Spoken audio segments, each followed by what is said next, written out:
भंडाऱ्याच्या तुमसरमध्ये नगर परिषदेनं कोट्यवधींचा निधी खर्च करून बांधलेले रस्ते वर्षभरही टिकत नसल्यामुळे धक्कादायक वास्तव आता समोर येत आहे।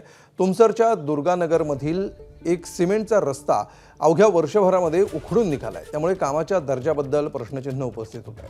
वर्षभरापूर्वी हा रस्ता रमा कन्स्ट्रक्शननं पूर्ण केला होता, मात्र अवघ्या वर्षभरातच या रस्त्याची चाळण झाली आहे। निकृष्ट दर्जाचं साहित्य आणि सिमेंटचा कमी वापर केल्यामुळे रस्त्याला ठिकठिकाणी मोठमोठ्या भेगा पडल्यात। या प्रकरणी स्वराज्य युवा एकता फाउंडेशनच्या नेतृत्वात जिल्हाधिकाऱ्यांकडे तक्रार करण्यात आली आहे। येत्या 8 दिवसात कंत्राटदारावर कारवाई झाली नाही तर नागरिकांनी नगर परिषदेसमोर आमरण उपोषण करण्याचा इशारा दिला आहे।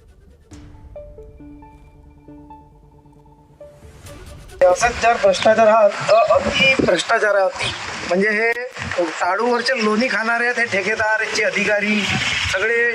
माझी प्रशासनालाही विनंती आहे की अशा ठेकेदारांना एक तर काळ्या यादीत टाकावे किंवा त्यांना पुन्हा नगर परिषद कोणताही काम देऊ नये आणि त्यांच्यावर कठोर कारवाई करावी। जे कोणी ठेकेदार असतील आणि ज्यांनी कोणी ठेका घेतला असेल त्या लोकांना त्यांच्यावर कडक कारवाई करण्यात यावी, अन्यथा कारवाई जर न झाल्यास आम्ही या वार्डातील सर्व रहिवासी मोठे आंदोलन करू।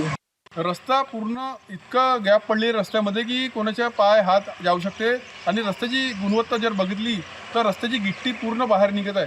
म्हणजे इतका मोठा भ्रष्टाचार झाल्यानंतर संबंधित नगरपालिकेचे अभियंता इथं येऊन बघत नाही आणि स्थानिक नागरिकांना इथं रोज अपघात होत आहेत। सिनियर सिटीजन आणि लहान मुलं खेळताना पडतात।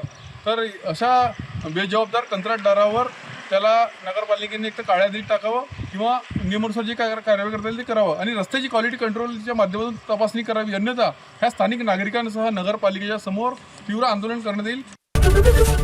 एबीपी माझा, उघडा डोळे बघा नीट।